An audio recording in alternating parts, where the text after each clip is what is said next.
تو نہیں رکھیں گے، نہیں رکھیں گے. تو کیوں رکھیں گے حضرت علی کے بیٹے کا نام عمر، حضرت حسن کے بیٹے کا نام عمر، حضرت زینب العابدین نے اپنے بیٹے کا یہ نام. کہاں سے طے ہے کہ حضرت عمر ابن خطاب کا؟ السلام علیکم ورحمۃ اللہ وبرکاتہ.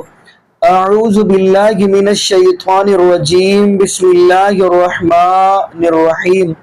انما یرید اللہ لیذہب عنکم الرجس اہل البیت وَيُطَهِّرَكُمْ تَطْهِيرًا. جی ناظرین، آج ہم جس حوالے سے گفتگو کرنے جا رہے ہیں وہ گفتگو یہ ہے نبی پاک صلی اللہ علیہ وآلہ وسلم کے داماد حضرت علی المرتضی رضی اللہ تعالی عنہ. انہوں نے اپنے بیٹوں کے نام حضرت ابو بکر کے نام کے اوپر بیٹے کا نام ابو بکر بھی رکھا، حضرت عمر فاروق رضی اللہ تعالی کے نام کے اوپر اپنے بیٹے کا نام عمر بھی رکھا، اور عثمان بھی رکھا حضرت عثمان غنی رضی اللہ تعالی عنہ کے نام کے اوپر. اور ان کے آگے جو بیٹے حضرت حسن اور حضرت حسین رضی اللہ تعالی عنہما، انہوں نے بھی حضرت ابو بکر صدیق رضی اللہ تعالی عنہ کے نام کے اوپر اپنے بیٹے کا نام ابو بکر رکھا، اور حضرت عمر بن خطاب رضی اللہ تعالی عنہ کے نام کے اوپر حضرت عمر بھی رکھا، اور عثمان یعنی حضرت عثمان غنی رضی اللہ تعالی عنہ کے نام کے اوپر عثمان بھی رکھا. تو نبی یہی سوال ارشاد بھٹی صاحب اینکر جو ہیں انہوں نے علامہ شہنشاہ نقوی سے یہی سوال کیا ہے. تو اب بڑے دکھ والی بات یہ ہے کہ میں حیران اس چیز پہ ہو رہا ہوں کہ اب تو الحمدللہ عوام جاگ چکی ہے، عوام بیدار ہو چکی ہے. اب یہ ذاکر کیسے یہ باتوں کو چھپائیں گے؟ تو جب انہوں نے اینکر نے یہ سوال کیا تو اب وہ حیران ہو رہا ہے، اور اب دیکھیں گے وہ نظریں جھکا بھی رہا ہے کہ اب یہ کیسا سوال ہو گیا. تو آئیے ناظرین، میں چاہتا ہوں وہ انہی کی زبانی آپ کو سوال بھی سناؤں، اور شہنشاہ نقوی کی زبانی جو جواب انہوں نے دیے ہیں اب کیسے ٹال مٹول کی ہے وہ بھی ہم آپ کو سنواتے ہیں. پھر انشاءاللہ ناظرین اسی والا سے ہم بھی گفتگو کریں گے. تو آئیے ناظرین مل کے گفتگو سنتے ہیں. یہ ایک تو تقیہ پہ حمل ہوں گی. یہ سارے واقعات خاص طور پہ نماز پڑھنا اور محبتوں کا اظہار، یہ سب چیزیں ہیں حضرت زہرا کی ناراضگی سے پہلے، اور وہ ہوا ہے نبی کی رحلت کے بعد. جب سرکار اس دنیا سے تشریف لے گئے، بی اپنا حق مانگنے کے لیے گئیں، فدق مانگنے کے لیے گئیں. مولا علی بیعت نہیں کر رہے تھے، گھر میں ہی تھے، سب نے بیعت کر لی تھی الا ان افراد کے جو مولا علی کے ساتھ آپ کے گھر میں رہتے تھے، یعنی آپ کی پناہ میں تھے، آپ کے ساتھ تھے. وہ کہتے تھے ہم آپ کے ساتھ رہیں گے تو ہم بچ جائیں گے، اور ہم بیعت نہیں کریں گے، ہم نہیں کرنا چاہتے بیعت. بڑی تعداد نے بیعت نہیں کی، اور بعض جن صحابہ نے بیعت نہیں کی وہ بھی تو صحابی تھے. اور کلہم عدول اگر ہے، اور اگر قاعدہ یہ ہے کہ اگر کسی ایک صحابی کے پیچھے بھی اگر آپ رہیں تو آپ ہدایت پا جائیں گے، تو سب نے تو بیعت نہیں کی. ٹھیک ہے، وہ جو واقعہ پیش آیا کہ بھی مولا کو لینے کے لیے گئے کہ جی بیعت کریں، یہ ساری کتابوں میں لکھا ہے. میں نے تو 36 کتابیں ایسے کھول کے دکھائی ہیں، اتفاق سے آپ کو دے دی. ٹھیک ہے، تو وہ جو کتابوں میں سب کچھ لکھا ہوا، وہ سارے واقعات، یہ سارے واقعات بی کی ناراضگی سے پہلے گئے. پہلی بات. دوسری بات یہ ہے کہ جن کے بارے میں آپ یہ ساری محبتوں کا فرما رہے ہیں کہ یہ سب کچھ لکھا ہوا ہے، سب کچھ ہے، انہی کے بارے میں قرآن کی آیات بھی تو ہیں. سورہ حجرات انہی کے بارے میں تو ہے جو نبی کی آوازوں پہ آواز اونچی کر رہے تھے، جن کے لیے قرآن نے کہا ان کے اعمال ہبط ہو گئے، ان کو پتہ ہی نہیں ہے. جو نبی کی توہین کرنے والے، جو نبی کو بھیزیان کا الزام دینے والے، جو نبی کو کاغذ قلم نہ دینے والے، وہ بھی تو یہی کچھ افراد ہیں جن کے بارے میں یہ ساری تعریفیں ہیں. تو ان سب چیزوں کو جوڑیں گے تب جا کے ایک ہم نتیجے تک پہنچیں گے. ایک بات. دوسری بات یہ کہ جو نام رکھنے والی بات ہے، تو سوال یہ ہے کہ ائمہ اہل بیت تو بہت اونچا ان کا معیار ہے. ائمہ اہل بیت ناموں کے کاموں میں آ کر، ناموں کے مسائل میں آ کے نہیں الجھیں گے. اہل بیت نام تو ذاتی طور پہ برا نہیں ہوتا. یزید نام کون سا برا ہے؟ کربلا میں ایک یزید ہے، وہ رحمت اللہ علیہ ہے، اور امام حسین کو مارنے والا ایک یزید ہے، وہ لعنت اللہ علیہ ہے. میں اپنا عقیدہ بیان کر رہا ہوں. جی، لیکن تو نام سے سر کوئی یزید رکھتا تو نہیں آج. نہیں، مراد یہ ہے کہ نام تو ذاتی طور پہ برا نہیں ہوتا، کردار ہوتا ہے. جو سر کتنے لوگوں کا نام آج یزید ہے یا شمر رکھا گیا ہے؟ کسی شیعہ نے رکھا ہے؟ میں نے تو مکے میں دیکھا ہے کہ یزید کے نام سے اشارہ ہے. شیعہ نہیں، شیعہ نہیں، آپ کہہ رہے ہیں نہیں رکھتے، رکھ رہے ہیں لوگ. نہیں، میں شیعہ کی بات. کراچی میں کتاب لکھی گئی ہے یزید رحمت اللہ علیہ. سر میں شیعہ، وہ شیعہ نے لکھی ہے. نہیں شیعہ نے نہیں لکھی، میں آپ تو کہہ رہے ہیں کہ نہیں رکھا جاتا. میں میرا سوال ہے کہ کتنے شیعوں نے اپنا نام یزید یا شمر رکھا ہے؟ شیعہ تو نہیں رکھیں گے. نہیں رکھیں گے. تو کیوں رکھیں گے؟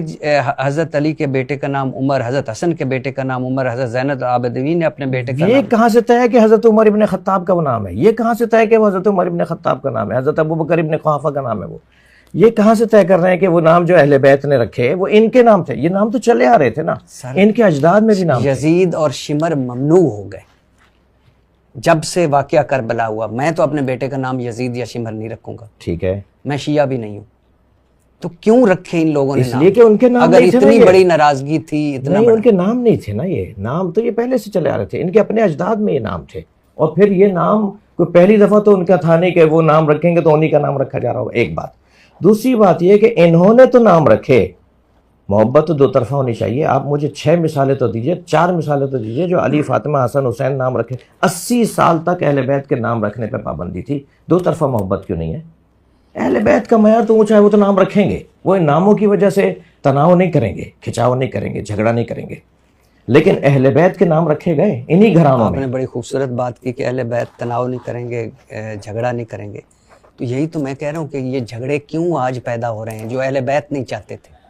نہیں، اہل بیت تو جھگڑا نہیں چاہتے تھے، لفظ جھگڑا نہیں، لیکن اہل بیت کے ساتھ جو ظلم ہوا ہے، زیادتی ہوئی ہے، ان کا جو حق چھینا گیا ہے، جو ان کے ساتھ ظلم ہوا ہے، اس کو بیان کرنا بھی قرآن کا حکم ہے، اس کو بیان کرنا بھی اہل بیت کا حکم ہے کہ ہمارے ساتھ جو زیادتیاں ہوئے ہیں، جو ہمارے امر کو زندہ کرے اس پہ اللہ رحم کرے. پوچھا گیا کہ آپ کا امر کیا ہے؟ فرمایا ہماری امامت و خلافت. یہ ہمارا امر ہے جس کو چھین لیا گیا، جسے غصب کر دیا گیا. سر میں آپ کے ساری باتیں، اہل بیت ہمارے سر کا تاج، پہلے بھی کہہ چکا ہوں. لیکن کیسے ہو سکتا ہے کہ سر میں اپنے بیٹے کا شیعہ نہ ہو کر یزید اور شمر نہیں نام رکھوں گا؟ کیونکہ وہ میرے اہل بیت کا گستاخ ہے، قاتل ہے. اور جب اہل بیت اور پھر شادیاں ہوئی سر. اچھا اگلی بات شادی کا جواب دیتا ہوں. ہاں دیکھیں 2 جواب تو، ایک تو میرے یہی کہ ایک تو یہ نام ان کے نام میں، یعنی حضرت علی کے دوسرا جواب حضرت اسما بنت امیس، حضرت علی کے سگے بھائی جعفر بن ابی طالب کی زوجہ. آپ کا انتقال ہوتا ہے، حضرت ابوبکر صدیق سے شادی ہوتی ہے. ایک بیٹا پیدا ہوا جس کا نام محمد، جسے حضرت علی نے مصر کا نگران مقرر کیا. حضرت ابوبکر کی وفات کے بعد حضرت علی سے شادی، بیٹا یحییٰ پیدا ہوا. صحیح ہے. اب یہ جو آج کا ماحول ہے اس میں تو ان کو شادیاں کرنی نہیں چاہیے. نہیں وہ دیکھیں، ایک تو میں عرض کروں کہ ایک تو کچھ ایسے امور اور کچھ ایسے موضوعات ہیں جنہیں میں بیان کرنا چاہ رہا ہوں مگر نہیں کروں گا. اس کی وجہ یہ ہے کہ یہ فورم نہیں ہے. ٹھیک. اس کے لیے تھوڑا سا یعنی یہ نہیں کہ مجھے نہیں آتا جواب، لیکن میں چاہ نہیں رہا. اور سر 5ویں امام محمد باقر نے 5ویں امام محمد باقر نے حضرت ابوبکر صدیق کی پوتی سے شادی کی. کلینی آپ نے اپنی کتاب اصول، آپ کے کلینی نے اپنی کتاب اصول میں یہ لکھا ہے. دیکھیں یہ تو آپ مرحبا بناصرنا والی بات ہے، یعنی جہاں یہ بات ہے وہاں تو اس سے پہلے والی بات زیادہ مضبوط ہے نا جی. کہ حضرت ابوبکر کی زوجہ حضرت اسما بنت امیس سے مولا علی نے شادی کی. جی. ان کے بیٹے کو اپنا بیٹا کہا، فرمایا محمد و ابنی و ان کان من صلب ابی بکر. یہ صلب ابی بکر سے ہے مگر میرا بیٹا ہے. یہ حضرت محمد کے بعد تو جھگڑے ہی ختم ہو. جھگڑا تو نہیں ہے نا، جھگڑا نہیں ہے، تحقیق ہے. جھگڑا نہیں ہے، تفسیر ہے. جھگڑا نہیں ہے، ریسرچ ہے. جھگڑا نہیں ہے. یہی بات پیار سے کی جا سکتی ہے. اگر یہ بات لڑکے کریں گے تو جھگڑا ہو جائے گا. ہم علمی تحقیقی گفتگو کو پیار سے کرنے کے قائل ہیں، جھگڑ کے کرنے کے قائل نہیں ہیں. اگر پیار سے کریں گے تو تحقیقی موضوعات ہیں نا یہ. جی. اس کے اوپر بات ہونی چاہیے، گفتگو ہونی چاہیے. حضرت ام کلثوم جن کا عقد حضرت عمر سے آپ فرما رہے ہیں نا، وہ حضرت عمر کی بیٹی ہیں. حضرت علی کی حضرت عمر سے جن کا عقد ہوا ہے وہ حضرت ابوبکر کی بیٹی ہیں. وہ انہی کی بہن ہیں. حضرت اسما بنت امیس کی بیٹی ہیں. جی. وہ حضرت ابوبکر کی بیٹی ہیں جو مولا علی کے گھر میں پلیں، اور مولا علی کے گھر سے حضرت عمر کا ان کا عقد ہوا اور وہ حضرت عائشہ نے عقد کروایا. دیکھیں میں آپ سے عرض کروں کہ ایک چیز کی قباحت یا ایک چیز کی وضاحت وقت کے گزرنے سے ہوتی ہے. کربلا کے واقعے کے 100 سال بعد تک امام حسین کی شہادت کی جو ظلم ہے نا، اس کی قباحت لوگوں کا احساس ہی نہیں تھا کہ کیا ہو گیا.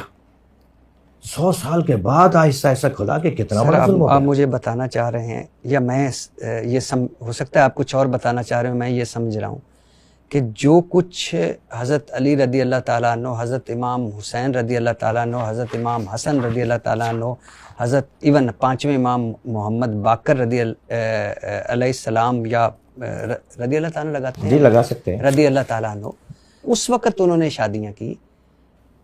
میں عرض کر رہا ہوں نا، وہ تقیہ پہ حمل ہے. اگر ایسا نہیں کرتے تو اس سے بڑا فساد ہوتا. یہ کیا کم تھا جو ہوا ان کے ساتھ، مزید اور چاہ رہے تھے کروانا. اچھا سر، تقیہ پہ آ جاتے ہیں. اور آپ کے امام بخاری کہا جاتا ہے، اگر میں غلط نہیں، محمد بن یعقوب بن کلینی کو امام، جیسے ہمارے امام بخاری ہیں ویسے آپ کے امام بخاری ہیں. صحیح. اصول کافی میں پانچویں امام حضرت باقر سے روایت کرتے ہیں، تقیہ میرے آباء و اجداد کا دین ہے، جو تقیہ نہیں کرتا وہ مومن نہیں ہے. صحیح ہے. ٹھیک ہے. حضرت جعفر صادق دین کا 9% تقیہ ہے، اور جو تقیہ نہ کرے اس کا کوئی دین ایمان نہیں. اب سورہ مائدہ میں ہے کہ اے رسول، جو آپ کی طرف، آپ کے پروردگار کی طرف سے نازل کیا گیا. تقیہ سر ایک، یہ میں نے کئی آپ میں پڑھا کہ مثال کے طور پہ ایک ہے کہ جیسے میں ابھی کہوں، امام جعفر صادق فرماتے ہیں، فروغ کافی میں، یا آپ کے فروغ کافی کتاب میں، امام جعفر صادق فرماتے ہیں میرے والد باقر بنو امیہ کے دور میں فتویٰ دیتے تھے کہ باز اور چیل کا شکار کیا ہوا جانور حلال ہے. ان کا فتویٰ تقیہ پر مبنی تھا، مگر میں تقیہ نہیں کرتا اور فتویٰ دیتا ہوں کہ باز اور چیل کا شکار کیا ہوا جانور حرام ہے. الکیانی یا الکلینی کتاب الروضۃ من الکافی میں شیعہ راوی محمد بن مسلم ہے. میں امام جعفر کی صادق کی خدمت میں حاضر ہوا، وہاں امام ابو حنیفہ بھی بیٹھے تھے. میں نے امام سے کہا میں نے رات عجیب و غریب خواب دیکھا ہے. آپ نے کہا اپنا خواب بیان کرو. آج ابو حنیفہ بھی بیٹھے ہیں، یہ بہتر طور پر اس کی تعبیر بتا سکتے ہیں. میں نے خواب سنایا، ابو حنیفہ نے تعبیر بتائی، امام نے تائید فرمائی. تھوڑی دیر بعد امام ابو حنیفہ وہاں سے چلے گئے. میں نے کہا مجھے اس ناسبی کی تعبیر اچھی نہیں لگی. امام بولے ابو حنیفہ نے جو تعبیر بتائی وہ غلط ہے. اب یہ اگر تقیہ ہے کہ فساد اور اس سے تو بچنے کے لیے جان جانے کا خوف، تقیہ. آپ کے امام کہتے ہیں کہ وہ اپنے اختیار سے مرتے ہیں، انہیں علم غیب بھی ہے، اپنی موت کے وقت کا علم رکھتے ہیں.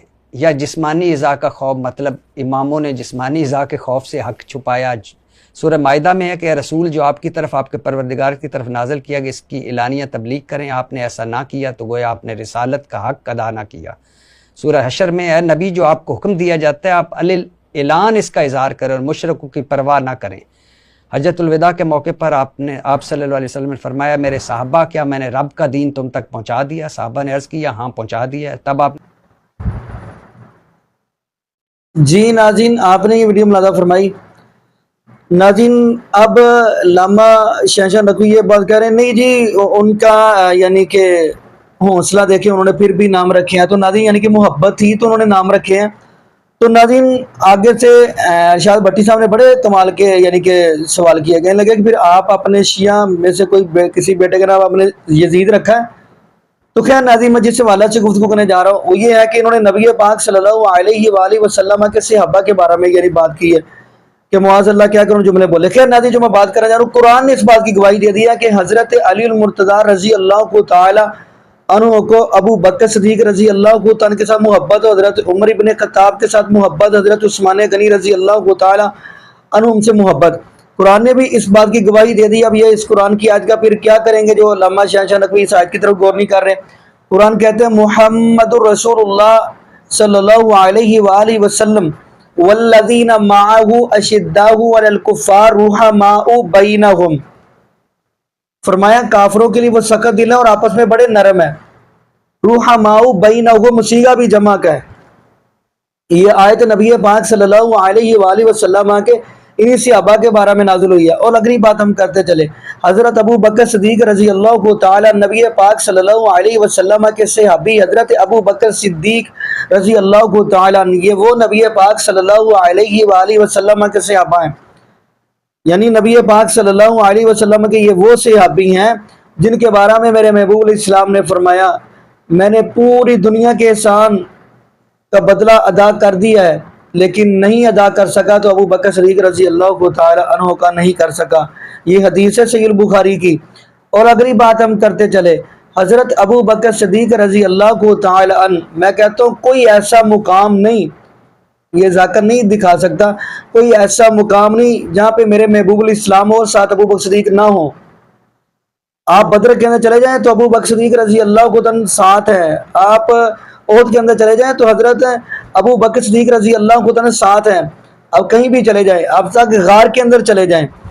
اب قرآن پاک کی آیت دیکھیں گے، فرمایا وَمَن يُطِعِ اللَّهَ وَالرَّسُولَ فَأُولَٰئِكَ مَعَ الَّذِينَ أَنْعَمَ اللَّهُ عَلَيْهِم مِّنَ النَّبِيِّينَ وَالصِّدِّيقِينَ۔ قرآن کے اندر بھی پہلا نمبر محبوب علیہ السلام کا، دوسرا نمبر نبی پاک صلی اللہ علیہ وسلم کے صحابی ابو بکر صدیق کا ہے۔ اور اگلی بات ہم کرتے چلے، حضرت ابو بکر صدیق رضی اللہ کو تعالیٰ عنہ کو اہل بیت سے اتنی محبت، اتنا پیار، تو حدیث ہے، یہ صحیح البخاری کی کتاب ہے، کتاب فضائل صحابہ کے اندر آپ کو یہ حدیث ملے گی۔ حضرت ابو بکر صدیق رضی اللہ کو تعالیٰ ایک مرتبہ فرمانے لگے ایسے صحابہ کو، یعنی صحابہ کو مخاطب کر کے کیا فرمانے لگے؟ فرمانے لگے ارکبوا محمد صلی اللہ علیہ وآلہ وسلم فی اہل بیتہ۔ حضرت ابو بکر صدیق رضی اللہ کو تعالیٰ عنہ صحابہ کو جمع کر کے فرماتے ہیں کہ سارے صحابہ سن لو، تمام صحابہ نبی پاک صلی اللہ علیہ وسلم کے اہل بیت سے محبت کرو اور اہل بیت کا خیال رکھیے گا۔ یہ حضرت ابو بکر صدیق رضی اللہ کو تعالی عنہ کہہ رہے ہیں۔ اب حضرت عمر بن خطاب رضی اللہ کو تعالی عنہ کی اتنی محبت، اتنا پیار اہل بیت کے ساتھ کہ آپ کو پتہ ہے کہ جتنے بھی صحابہ کے بیٹے تھے ان کو کرتے جو پہنائے گئے، یعنی قمیض پہنائے گئے، وہ ادھر سے ہی پہنائے گئے۔ فرمایا جب نبی پاک صلی اللہ علیہ وسلم کے نواسوں کی بات آئی تو فرمایا کہ ان کو اعلیٰ قسم کے جبے پہنائے جائے، غالباً شام یا یمن سے منگوائے گئے۔ اور جب نبی پاک صلی اللہ علیہ وسلم کے نواسے حضرت حسن اور حضرت حسین رضی اللہ کو تعالی عنہما، نبی پاک صلی اللہ علیہ وسلم کے دو شہزادے، میرے محبوب الاسلام کے یہ دو پھول، ان کو جب وہ جبے لا کر پہنائے گئے، حضرت عمر بن خطاب رضی اللہ عنہ پہنائے تو کہنے لگے کہ حضرت عمر فرمانے لگے میں کبھی زندگی کے اندر اتنا خوش نہیں ہوا جتنا خوش میں آج ہوا ہوں نبی پاک صلی اللہ علیہ وسلم کے نواسوں کو جبے پہنا کر۔ اتنی محبت اور اتنا پیار۔ تو ناظرین میں یہاں پہ دعا کرتا ہوں، یقین مانیے اب عوام بیدار ہو چکی ہے، جاگ چکی ہے، عوام کو پتہ چل گیا ہے۔ اور اگلی بات ہم یہ بھی کرتے چلے، کافی ایسی دلائل ہیں جن کے اندر حضرت علی المرتضیٰ رضی اللہ کو تعالی عنہ کو حضرت ابو صدیق کے ساتھ، حضرت عمر بن خطاب کے ساتھ، حضرت عثمان غنی رضی اللہ کو تعالی عنہ کے ساتھ اتنی محبت اور پیار ہے۔ باقی ناظرین یہاں پہ ہم دعا کرتے ہیں اللہ پاک ہمیں نبی پاک صلی اللہ علیہ وآلہ وسلم کی شریعت کے مطابق زندگی گزارنے کی توفیق دے، اور اللہ پاک ہمیں 5 وقت کا پکا اور سچا نمازی بنا دے، اور جتنے بھی بے اولاد جوڑے ہیں اللہ پاک سب کو نیک نورینہ صحت تندرستی والی، ایمان والی، لمبی زندگی والی اولاد عطا فرما دے۔ جزاکم اللہ خیرہ، احسن الجزاء۔ السلام علیکم ورحمۃ اللہ وبرکاتہ۔